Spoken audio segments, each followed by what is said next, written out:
Hello everyone. तो biology के NCERT series में ये हमारा नेक्स्ट लेक्चर है, जिसका अगला चैप्टर हमारा है चैप्टर नंबर 8, जिसका नाम है जीव जनन कैसे करते हैं। ओके, सो जो भी इम्पोर्टेंट चीज़ें हैं बस उसे ही देखने वाले हम हैं। तो पहला एक प्रश्न उठता है कि हमें कैसे पता चलता है कि दो व्यष्टि यानी दो एडल्ट एक ही स्पीसीज के सदस्य हैं, यानी वो एक ही स्पीसीज से जन्म लिए हैं। ठीक है, तो ये कैसे होता है? तो जब हम जनन करने वाले जीव संतति का सृजन करते हैं जो बहुत समान तक उनके जैसा दिखता है। मतलब कि जब हम जनन की क्रिया करते हैं ना, ठीक है, तो जनन की क्रिया के पश्चात जब किसी शिशु का जन्म होता है तो उससे हम पहचानते हैं कि देखो वो उसी की तरह, मतलब उसी माता पिता की तरह दिखता है। मतलब कि जेनेटिक्स फॉर्म में दिखता है, यानी आनुवंशिक रूप से दिखता है। तो वो क्या होता है कि उसके हम मानते हैं कि इसी स्पीसीज का है। ठीक है ना, मतलब ये इसी समूह का है। जैसे हम मान लें कि एक गर्ल्स है, ओके, और एक बॉयज़ है, ठीक है ना। तो इन दोनों के जनन क्रिया के माध्यम से जो तीसरा एक चाइल्ड पैदा होगा, तो इसे हम क्या कहेंगे कि ये या तो गर्ल्स के जैसा दिखता है या फिर बॉयज के जैसा दिखता है। तो इससे हमें क्या पता चलता है कि या तो ये लड़का के जैसा दिखता है, लड़की के जैसे दिखती है, या दोनों की तरह ये बच्चा दिखता है। तो इसे हम कहते हैं कि ये इसी माता पिता का बच्चा है। ठीक है, और ये कैसे पता चलता है? तो जेनेटिक्स या आनुवंशिक रूप से। ठीक है ना, एग्जाम में आएगा ये क्वेश्चन।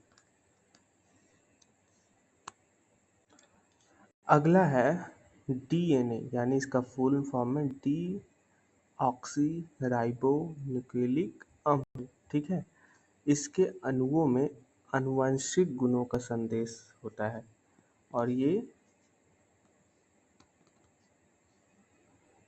संतति पीढ़ी में जाता है। मतलब अगर एग्जाम में पूछेगा वो कौन सा कारक है जिससे किसी माता पिता का गुण उसके आने वाले बच्चों में जाता है, तो वो उसके डीएनए के कारण जाता है। ठीक है, तो एग्जाम में कैसे पूछेगा कि बताइए किसके कारण आनुवंशिक गुणों का संदेश अगले पीढ़ी में जाता है? तो डीएनए के कारण। ठीक है,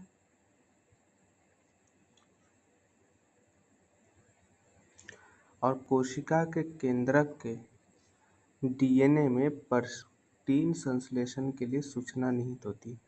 मतलब कि जो सेल है ना, उसके केंद्रक में जो डीएनए होता है वहाँ पे प्रोटीन सिंथेसिस की इंफॉर्मेशन होती है। ठीक है ना, कहाँ पे होती है? कोशिका के केंद्रक के डीएनए में। एग्जाम में क्या पूछे कि बताइए प्रोटीन संश्लेषण हेतु सूचना निहित कहाँ होती है किसी डीएनए में? तो कोशिका के केंद्रक में। ठीक है, और ये भिन्न भिन्न हो सकता है। अगर भिन्न भिन्न प्रोटीन होंगे, अगर डिफरेंट काइंड्स ऑफ प्रोटीन होगा तो डिफरेंट होगा, सेम होगा तो सेम होगा। इसमें ज़्यादा दिमाग लगाने वाली चीज़ नहीं है। अगला एक टर्म है कि अंतः संतति कोशिकाएं समान होते हुए भी किसी न किसी रूप से एक दूसरे से भिन्न होती है। मतलब कि जो सेल का निर्माण होता है ना, कि जनन प्रक्रिया के बाद, तो वो अलग कैसे होता है? तो उसका अलग होने का कारण क्या है? जैव विकास का आधार, मतलब बायो डेवलपमेंट का जो प्रक्रिया चलती है, मतलब जिस तरीके से बायोलॉजिकल प्रोसेस चलती है, उसी के आधार पे या तो काला होगा, गोरा होगा, लंबा होगा, मोटा होगा, यही सब होगा। ठीक है, या फिर डीएनए उसको बोलते हैं साइंटिफिक नेम। ठीक,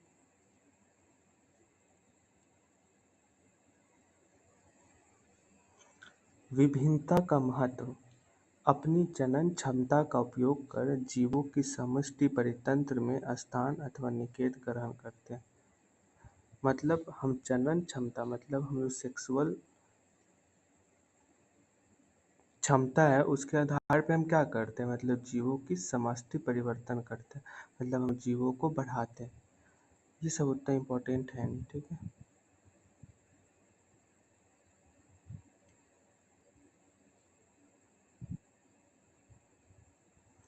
अब देखो, हम्म,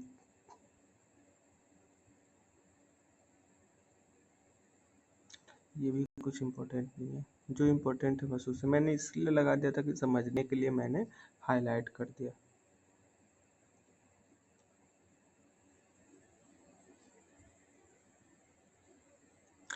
एक कोशिकीय जीवों में कोशिका विभाजन अथवा विखंडन द्वारा नए जीवों की उत्पत्ति होती है। हमने पहले पढ़ाया था आपको कि एक कोशिकीय जीव कौन है, जैसे बैक्टीरिया है ना, जैसे अमीबा, ये सब पहले हम पढ़ चुके हैं 9th क्लास वाला में। तो ये सब क्या है, एक कोशिकीय जीव है। तो इसका कोशिका विभाजन विखंडन कैसे होता है, तो जब नए जीवों का उत्पत्ति होता है, मतलब जब न्यू जीव का फॉर्मेशन होगा तब जाके एक कोशिकीय विभाजन होगा।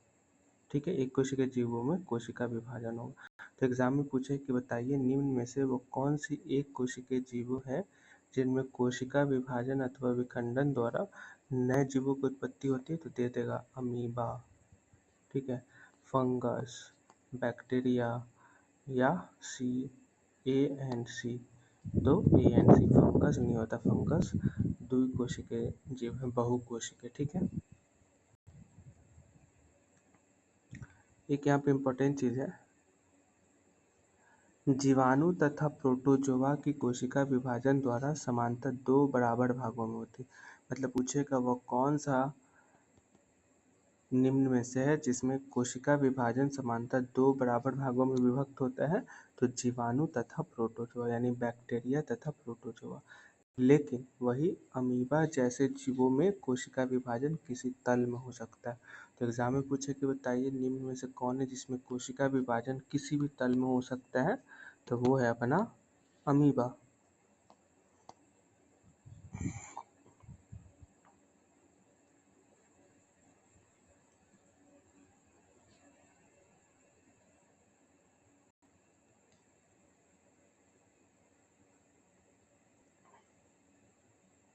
अब कुछ जैसे एक कोशिकीय जीव के उदाहरण है, जैसे कालाजार का रोगाणु, ठीक है, लेशमानिया में कोशिका के नए सिरे पर कोरे के समान सूक्ष्म संरचना होती है।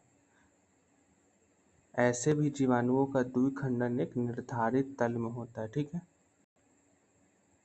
लेकिन वही मलेरिया, परजीवी, प्लाज्मोडियम जैसे एक कोशिकीय जीव एक साथ अनेक संतति कोशिकाओं से विभाजित होती है। तो यहाँ पे दो तरीके का चीज दिया हुआ, एक तो है कि मतलब जिसका द्विखंडन एक ही तल में होता है, उसका उदाहरण कौन है, तो कालाजार और लेशमानिया। ठीक है, पहला चीज हुआ। और ये सब क्या है, एक कोशिकीय जीव का उदाहरण है। तो आपको एक कोशिकीय का पहले भी आपको बैक्टीरिया, प्रोटोजोआ ये सब दिखा, अब अभी भी आपको और ऐड कर लेंगे एक कोशिकीय जीवों में, कौन सा, कालाजार रोगाणु है ना, मलेरिया, परजीवी, प्लाज्मोडियम, सब क्या है, एक कोशिकीय। पहला चीज तो आपको एक कोशिकीय का और उदाहरण मिलेगा। दूसरा क्या याद रखना है कि कोरे सिर पर कोरे के समान सूक्ष्म संरचना किसकी होती है, तो लेशमानिया का होती है। ठीक है, और पूछा कि बताइए ऐसे जीव जिसमें द्विखंडन एक निर्धारित तल में होता है, तो कालाजार रोगाणु और लेशमानिया। ठीक है, दो क्वेश्चन हुआ। अगला पूछेगा कि वह कौन सा एक कोशिकीय जीव है जिसकी संतति कोशिकाओं में विभाजित होती है और जिसे हम बहुखंडन कहते हैं, तो उसे कौन है, मलेरिया, परजीवी, प्लाज्मोडियम। ठीक है, और वह कौन सा है निम्न में से जो जिसका कोशिका अलग होता है तथा स्वतंत्र रूप से विकसित करता है, तो वो है ईस्ट कोशिका। ठीक है,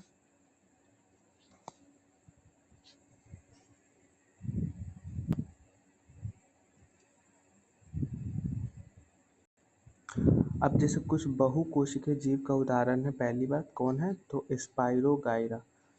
ये हो गया किसका है उदाहरण, तो बहुकोशिकीय जीव का। ठीक, ये सब ऐड करते जाइएगा। तो अगला पूछे कि बताइए वह कौन सा बहुकोशिकीय जीव है जिसका विकसित जो समानता विकसित होकर छोटे टुकड़ों में खंडित होता है, तो स्पाइरोगोइरा। ठीक है,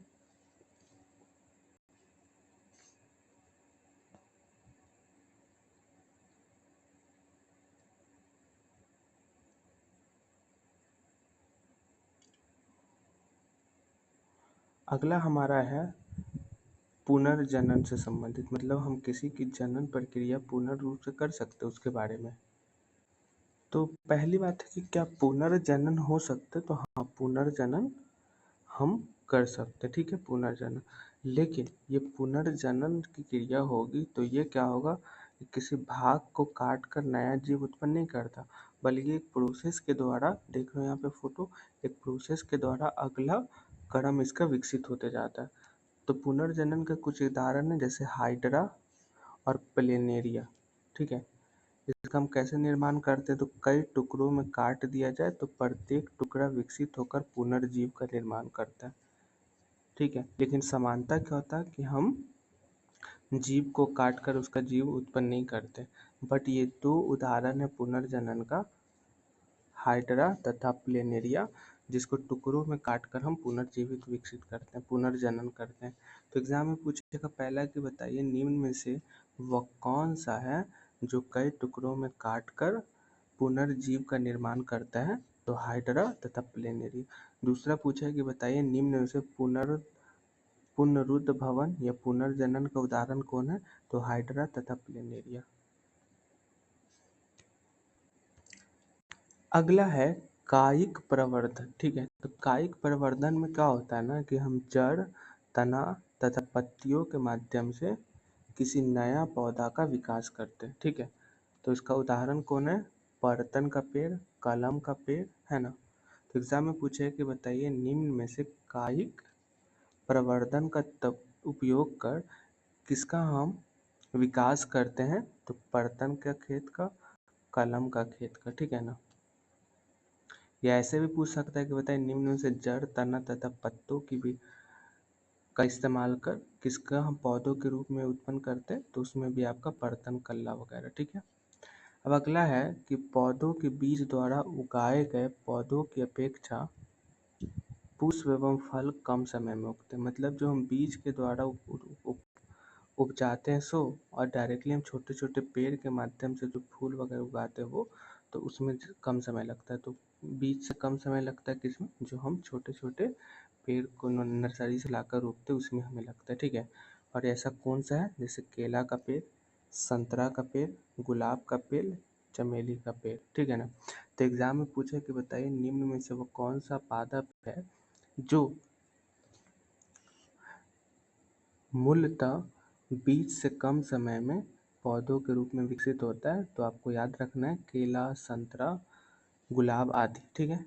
अब इसमें एक दो और यहाँ पे था, जैसे कायिक परिवर्तन का तकनीक का उपयोग कर हम कृषि में यूज करते हैं, तो उसका उदाहरण याद रखिए गन्ना, गुलाब और अंगूर, ठीक है ना।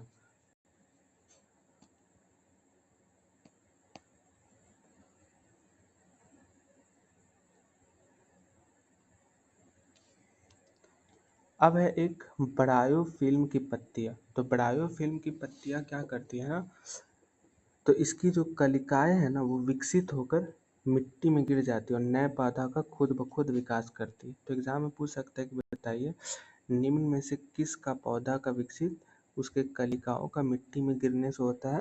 जबकि तो वो है ब्रायोफिल्म। अगला है बीजाणु समासंग। यहाँ पे एक चीज जो याद करने वाली भाग है कि ब्रेड पर धागे के समान कुछ संरचनाएं विकसित हुई, तो यह राइजोपस का कवक जाल है। तो देखो जैसे ये आपका ब्रेड है ना, तो आप देखोगे कि गाँव में देहाती भाषा में बोलते हैं भुआ लगना, ठीक है ना। तो वो 2-3 दिन बाद भुआ लग जाता है। तो भुआ क्या होता है? उसका नाम है राइजोपस, ठीक है। तो एग्जाम में पूछा है कि बताइए कि निम्न में से ब्रेड के धागों पर किसकी संरचना कुछ समय के बाद विकसित हो जाती है? तो राइजोपस का कवक का, ठीक है।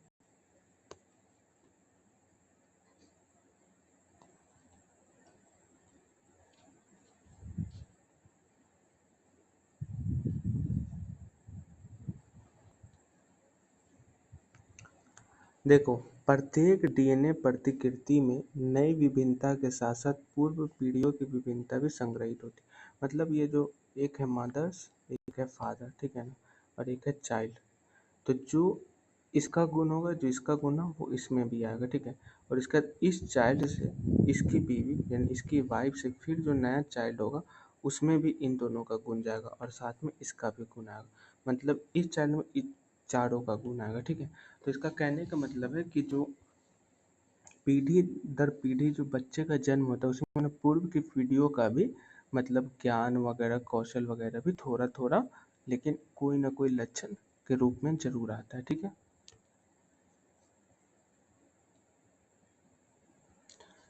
यदि संतति पीढ़ी में जनक जीवों को डीएनए का युग्मन होता रहे तो प्रत्येक पीढ़ी में डीएनए की मात्रा पूर्व पीढ़ी की अपेक्षा दोगुना होती है।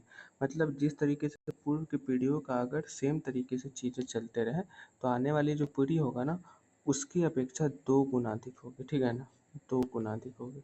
एग्जाम पूछेगा समान होगी एक अधिक होगी तो नहीं, उसमें 2 गुना अधिक वृद्धि होगी।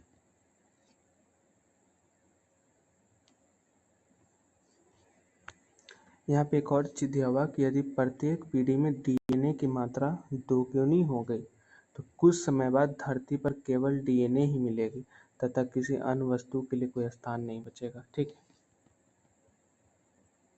जैसे जैसे जीवों की जटिलता बढ़ती है वैसे उससे ऊतकों की विशेषता बढ़ती है। मतलब अगर किसी जीव की जटिलता बढ़ेगी तो उसमें क्या होगा ना कि उसकी टिश्यूज में यानी ऊतकों में विशेषता भी बढ़ती है। ये इम्पोर्टेंट नहीं, बस बता दिया। इम्पोर्टेंट यहाँ पे दो भिन्न जीवों की यह युग्मक कोशिकाएं लैंगिक जनन में युग्मक द्वारा बनाती है तो संतति में गुणसूत्रों की संख्या डीएनए की मात्रा पुनर्स्थापित होती।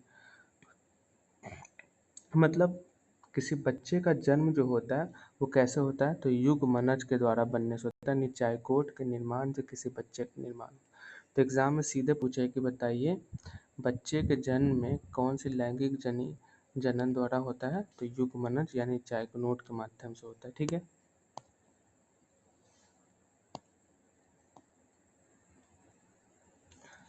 गतिशील जनन कोशिका को हम क्या कहते हैं नर युग्मक। ठीक है, यानी पुरुष युग्मक। और जिस जनन कोशिका में भोजन का भंडार संचित होता है उसे मादा युग्मक। मतलब जनन की क्रिया यानी हार्मोन्स वगैरह या भोजन वगैरह कहाँ संग्रहित होता है तो मादा युग्मक में, और गतिशीलता किसमें पाई जाती है तो नर युग्मक में। ठीक है। अगला है पुष्पी पौधों में लैंगिक जनन।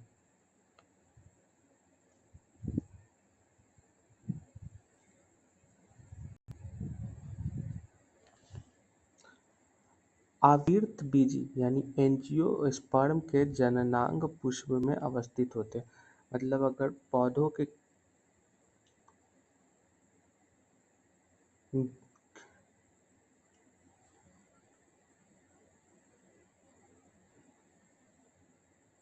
अगर पूछेगा कि बताइए आवर्त बीज में जननांग मतलब जनन क्रिया करने की क्षमता कहाँ उपस्थित होती है तो पुष्प में यानी फूल में। ठीक है। मतलब किसी पेड़ का जो फूल होगा ना वहीं पे जननांग यानी जनन करने की क्षमता होगी। ठीक है।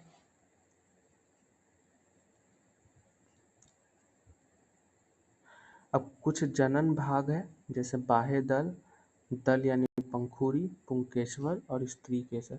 इन सब में क्या होता है कि जनन होता है। ठीक है ना। एग्जाम में पूछे कि बताइए निम्न में से किसमें पौधों में जनन कोशिकाएं पाई जाती है, जनन भाग पाए जाते हैं तो पुंकेसर और स्त्री केसर पुष्प। ठीक है।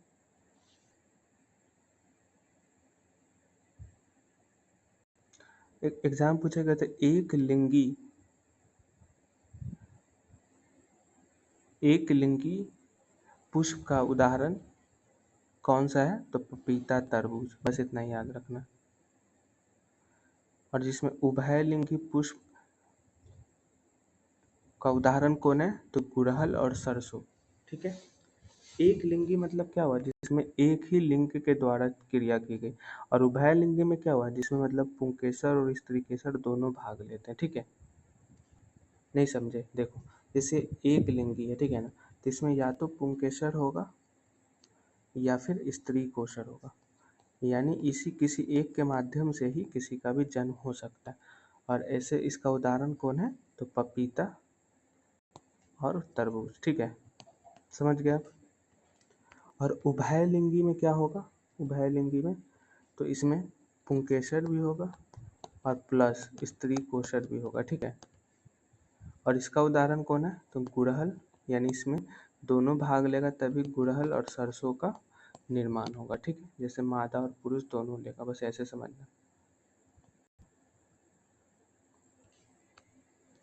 अगला है कि पुंकेसर जो है वो नर जनानंग है और इसका काम क्या है, पराग कण बनाना। तो एग्जाम में पूछा है कि बताइए कौन सा नर जनानंग पराग कण बनाते हैं, तो पुंकेसर।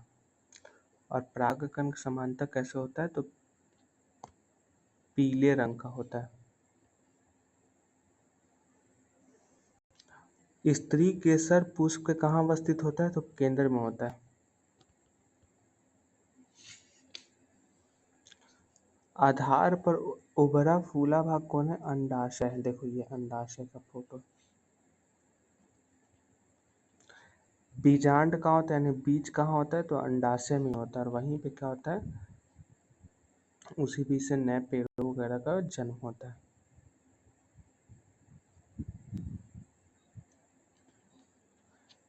परागकण द्वारा उत्पादित नर युग्मक अंडाशय की अंड कोशिका में संयुक्त हो जाता है। ठीक है, और यहीं पे युग्मन अथवा निषेचन से युग्मज बनता है।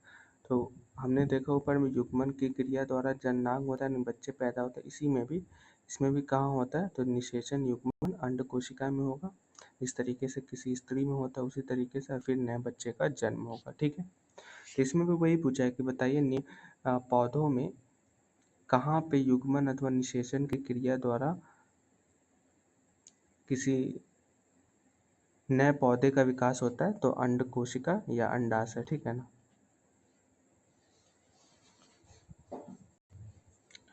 अब है स्वपरागन। तो स्वपरागन में क्या हो, स्वपरागन मतलब जो खुद के परागकण के द्वारा किसी चीज को डेवलप करे। तो ठीक है,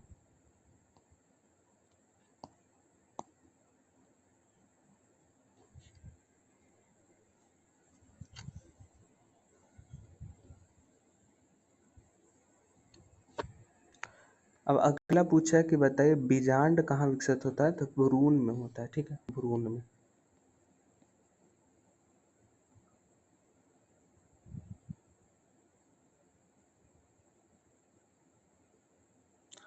अंडाशय जब तीव्रता से वृद्धि करता है तो वही परिपक्व होकर फल बन जाता है। ठीक है ना। भावी पौधा कौन होता है, अथवा भ्रूण होता है। मतलब जो आने वाला भावी पौधा उसे हम क्या कहते हैं, भ्रूण कहते हैं। और इस प्रक्रम का नाम क्या है, अंकुरन। ठीक है ना। हम कहते हैं ना कि अभी अंकुरित हो रहा है, मतलब ये आने वाला पौधा है। ठीक है ना, मतलब आने वाला फल है। इस तरीके से हम कहते हैं ना, अंकुरन। अब ये फोटो हम देखते हैं पौधा का। तो ये देखिए यहाँ पे है बाह्य दल, ये है तल पंखुड़ी, और ये है अंडाशय, और ये वाला भाग क्या है, स्त्री केसर का। ठीक है, बस इतना काफी।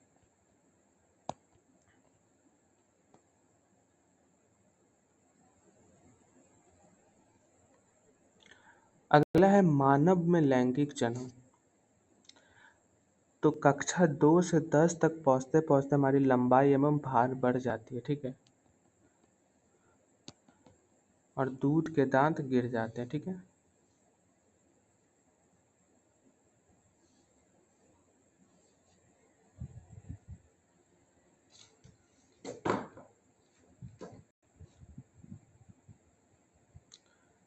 किशोरावस्था के प्रारंभिक अवस्था में आपका पता है कि मतलब शरीर में उत्तेजना वगैरह पैदा होने लगती है, भाव वगैरह वृद्धि होने लगता है।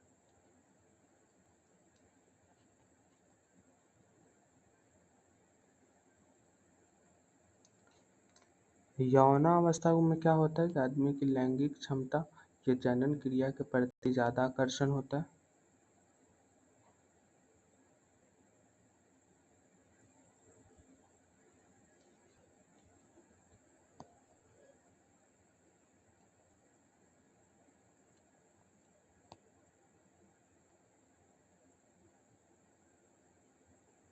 अगला है नर जनन तंत्र। जनन कोशिका उत्पादित करने वाले अंग एवं जनन कोशिका को निषेचन के स्तर तक पहुंचाने वाला अंग को हम संयुक्त रूप से क्या कहते हैं, नर जनन तंत्र। मतलब ये जो पूरा मानव का नर जनन तंत्र है ना, तो इसमें जो निषेचन के स्थान पर जो पहुंचाता है, मतलब किसी स्त्री का निषेचन क्रिया के प्रभावित करता है, तो इनको हम क्या कहते हैं, नर जनन। इसमें ये सारा प्रक्रिया भाग लेता है। ठीक है। शुक्राणु यानी हार्मोन का निर्माण कहाँ होता है, तो वृषण में होता है। ठीक है, यहाँ पे होता है। ये देखो, ये पतला वाला है ना, यहीं पे, जिसे हम हाइड्रोसिल, ये क्या, हाइड्रोसिल की एक मतलब क्षेत्रावस्था है। तो इसी क्षेत्रावस्था में ये जो है, यहीं पे क्या होता है, हार्मोन्स का निर्माण होता है। और एक ये कहाँ स्थित होता है, ये उदर गुहा के बाहर वृषण कोष में स्थित होता है। तो ये देखो, वृषण कोष है, और ये वृषण अंदर में, तो इसके बाहर में क्या होता है, हार्मोन होता है। ठीक है।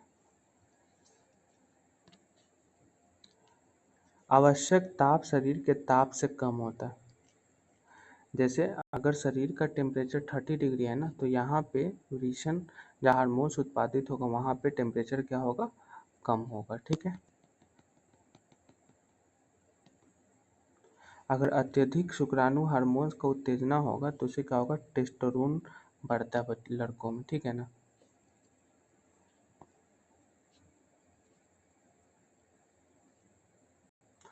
उत्पादित शुक्राणुओं का मोचन कहाँ होता है, तो शुक्राणु वाहिका में होती है। ठीक है।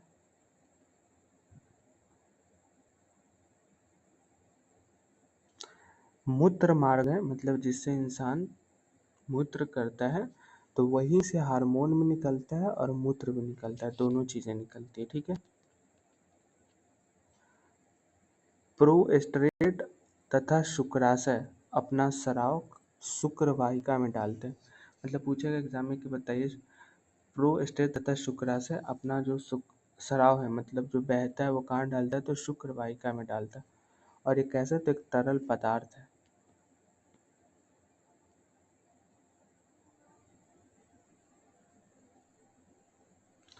मादा जनन तंत्र, मादा जनन कोशिका का निर्माण कहाँ होता है, अंडाशय में होता है। ठीक है। यहाँ पे मादा जनन तंत्र का उत्पादन होता है।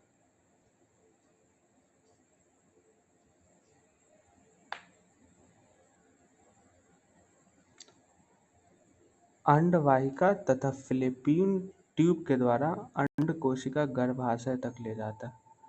ठीक है। मतलब ये अंडवाहिका जो है, ये अंडाशय को गर्भाशय तक ले जाता है। कैसे, तो फैलोपियन ट्यूब के सहारा से। दोनों अंडवाहिका संयुक्त होकर एक लचीली थैलानुमा संरचना का निर्माण करती है। इसे हम क्या कहते हैं, गर्भाशय। ये वाला गर्भाशय का क्षेत्र। और गर्भाशय कहाँ खुलता है, तो योनि में खुलता है। किसके द्वारा, तो ग्रीवा के द्वारा। इसके द्वारा ये क्या करता है, गर्भाशय योनि में इधर खुलता है।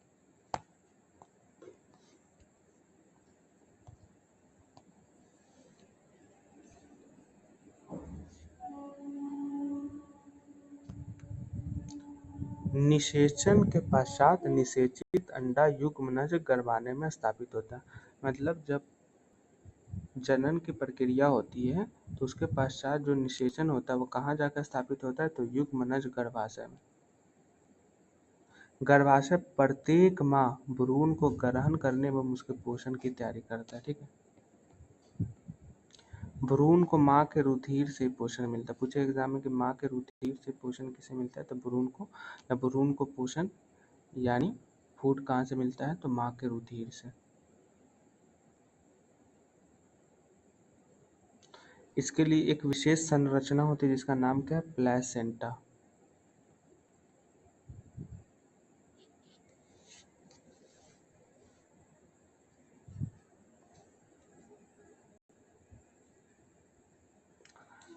अपशिष्ट पदार्थ, देखो एक सेकेंड, यहाँ इंपॉर्टेंट है। विकासशील भ्रूण द्वारा अपशिष्ट पदार्थ उत्पन्न होते हैं, जिसका निपटान उन्हें प्लेसेंटा के माध्यम से माँ के रुधिर में स्थानांतरित होता है। मतलब जब विकासशील भ्रूण के माध्यम से ना किसी अपशिष्ट पदार्थ का निर्माण हो जाता है शारीरिक क्रिया में, तो उसका हम निपटान कैसे करते हैं, तो प्लेसेंटा का माध्यम बनाते हैं, और प्लेसेंटा के माध्यम से माँ के रुधिर में इसको स्थानांतरित करते हैं, और वहीं पे ये अपशिष्ट पदार्थ का निष्कासन हो जाता है।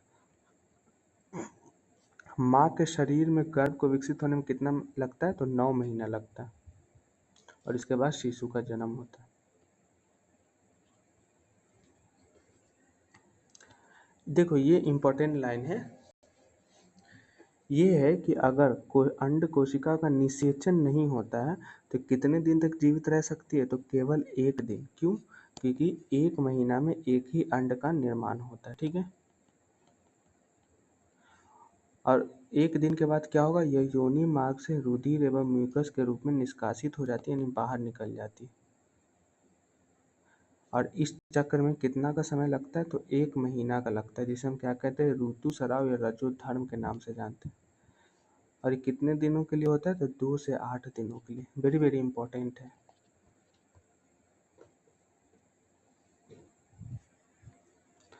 अब देखो यौन क्रिया के बारे में संबंधित है, तो जैसे सिफिलिस एवं वायरस संक्रमण जैसे कि मस्सा, वाट और HIV एड्स शामिल है। मतलब अगर यौन संबंध हम स्थापित करते हैं और सामने वाले में कोई बीमारी वगैरह, तो वो भी फैल सकता है। कौन कौन सा बीमारी होता है, तो जैसे वाट, HIV एड्स, और किसके द्वारा फैलता है, तो सिफिलिस एवं वायरस संक्रमण के द्वारा। इससे हम कैसे बच सकते हैं, तो कंडोम का इस्तेमाल करके, ठीक है ना। इसके अलावा क्या है, तो अगर शुक्राणु वो अंड कोशिका तक ना पहुंच सके तब भी हम क्या कर सकते हैं, बच सकते हैं इन बीमारियों से। इसके अलावा हम क्या कर सकते हैं, मार्केट से अनेक युक्त यानी अनेक प्रोडक्ट के माध्यम से भी हम ऐसे बीमारियों से बच सकते हैं।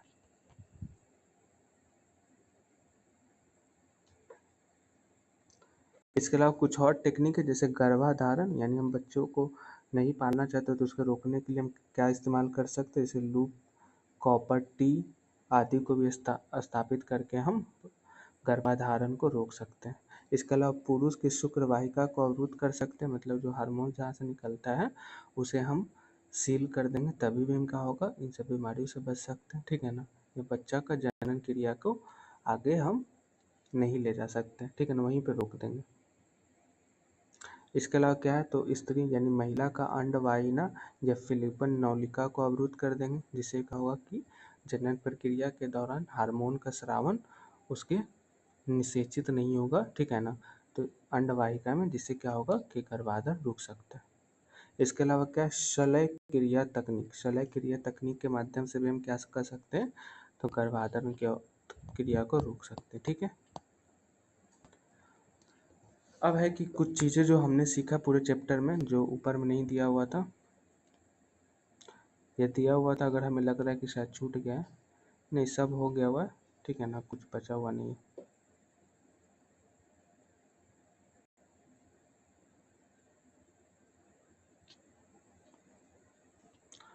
ये अपना ये जो MCQ है, इसे आप एक बार देख लीजिएगा, स्पेशली कि मानव जनन तंत्र कौन कौन से हैं, अलैंगिक जनन मुकुलन द्वारा कहाँ होता है ना, पराग कोश में होते हैं, ठीक है ना, ये सब आप देख लीजिएगा एक बार। नेक्स्ट और आखिरी चैप्टर हमारा क्या बचता है, आनुवंशिकता एवं जैव विकास, यानी जेनेटिक्स एवं बायो डेवलपमेंट। तो ये हम नेक्स्ट वीडियो में देखेंगे। तब तक के लिए थैंक यू सो मच।